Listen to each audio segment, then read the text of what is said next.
สร้อยทองเส้นนี้เก็บเงิน3 ปีจึงได้ซื้อมาเก็บไว้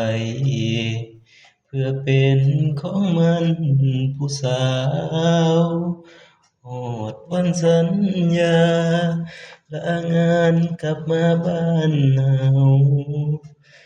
น้ำตาพังยาวหูข่าวว่าน้องแต่งงานหัวใจสถา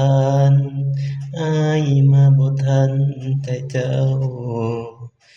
สัญญาฮักเฮาจบตอนน้องเข้าพาขวัญอายกลืนน้ำตาเข้ามาเป็นแขกสวยงามสร้อยที่เตรียมมันออกมาเป็นของขวัญแทนใจหากบ่กล้าใส่เก็บไว้ให้ลูกเด้อล่ะบัดเขาใหญ่มา